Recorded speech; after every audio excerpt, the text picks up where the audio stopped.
काय पैसा मिळणार आहे? आज लाडक्या बहिणींना इतका पैसा देत असताना अन्य योजना त्याच्या माध्यमातून बंद झाल्या. मी सांगू इच्छितो, संजय निराधार योजनेला पैसा नाही.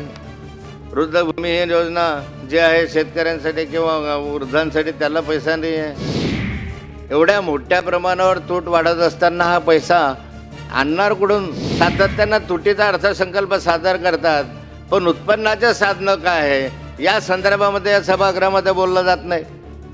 किंवा ठीक आहे, एवढे तूट झाली तरी झालेल, आम्ही 2 लाख कोटीचं उत्पन्न वाढवू. कशावरून वाढवणार आहात?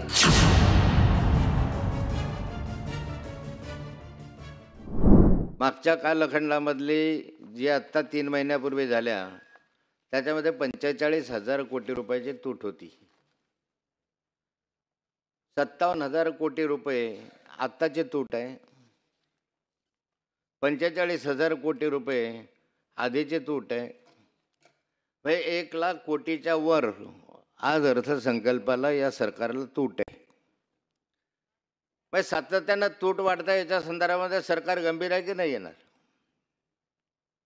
एवढ्या मोठ्या प्रमाणावर तूट वाढत असताना हा पैसा आणणार कुठून? बरं झालं आता माननीय वित्तमंत्री या ठिकाणी आले. 1 लाख कोटी रुपयाच्या वर जे तूट दादा आता या ठिकाणी आलेली आहे, हे तूट भरणार कशी? सरकारकडे पैसा नाही. मग नवनवीन योजना तुम्ही आणतात, सातत्यानं तुटीचा अर्थसंकल्प सादर करतात, पण उत्पन्नाचे साधनं काय आहे या संदर्भामध्ये या सभागृहामध्ये बोललं जात नाही. किंवा ठीक आहे, एवढे तूट झाली तरी झालेल, आम्ही 2 लाख कोटीचं उत्पन्न वाढवू. कशावरून वाढवणार आहात? आता तर कर वाढवण्याची मर्यादा जवळपास संपत आलेली आहे. राज्य सरकारकडून जो 5 वर्ष आपल्याला GSTच्या संदर्भामध्ये कॉम्पेन्सेशन मिळत होतं, तेही आता संपलेलं आहे. आता तेही आपलं बंद झालेलं आहे. राज्याच्या स्वतःच्या उत्पन्नामध्ये वाढ व्हावी या दृष्टिकोनातून राज्यभरात काही प्रगती झाली, काही विकास झाला, काही उद्योग सुरू झाले, त्याच्यामधल्या तर काही GDP वाढला, असे चित्र आज राज्यामध्ये नाही आहे. 1 लाख कोटीची तूट भरून काढण्यासाठी अध्यक्षामध्ये आणि सारा असताना राज्य सरकारचे वेगवेगळे निर्णय घेतात. शेतकरी आत्महत्या करताय, कामगार बेकार आहे, सुशिक्षित रोजगार नोकरी मागतोय, ती नोकरी आपल्याकडे नाही आहे. मग अशा संदर्भामध्ये आपलं राज्य जे आहे ते निव्वळ या तुटीवर चालणार आहे का? काय पैसा मिळणार आहे? आज लाडक्या बहिणींना इतका पैसा देत असताना अन्य योजना त्याच्या माध्यमातून बंद झाल्या. मी सांगू इच्छितो, संजय निराधार योजनेला पैसा नाही. वृद्ध भूमिहीन योजना जी आहे शेतकऱ्यांसाठी किंवा वृद्धांसाठी, त्याला पैसा नाही आहे.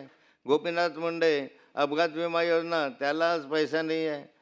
8-8 महिने झाले, 10-10 महिने झालेला पैसा नाही आहे. मग योजना सुरू कशाला ठेवताय? कशाला लोकांना भेटीत धरताय?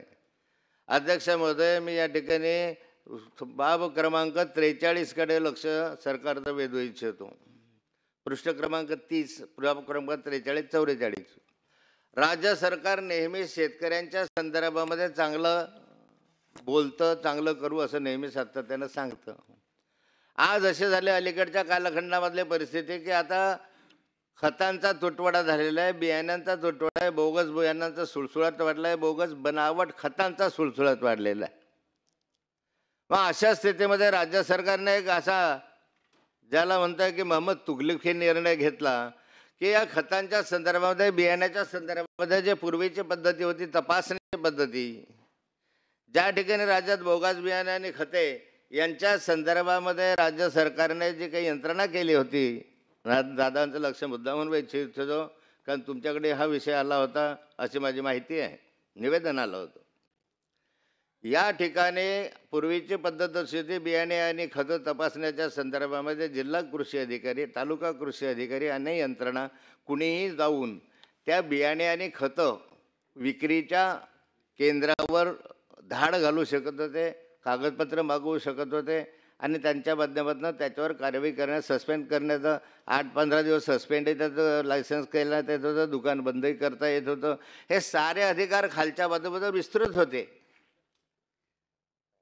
पण या ठिकाणी या शेतकऱ्यांच्या दृष्टिकोनातून अध्यक्ष महोदय, सरकारने जो निर्णय घेतला आता अलीकडच्या कालखंडामध्ये, एक मापदा म्हणून त्यांची संघटना आहे आणि संघटनेनं असा दावा केलेला आहे की माननीय कृषी मंत्री, माननीय वित्तमंत्री यांना आम्ही निवेदन दिलेले आहे आणि निवेदन देऊन त्याच्या माध्यमातून त्यांच्या ठिकाणी त्यांनी हे मान्य केलं आणि हे सारे यंत्रणा बंद करून फक्त 3 लोकांकडे आता तपासणीचे अधिकार देण्यात आले.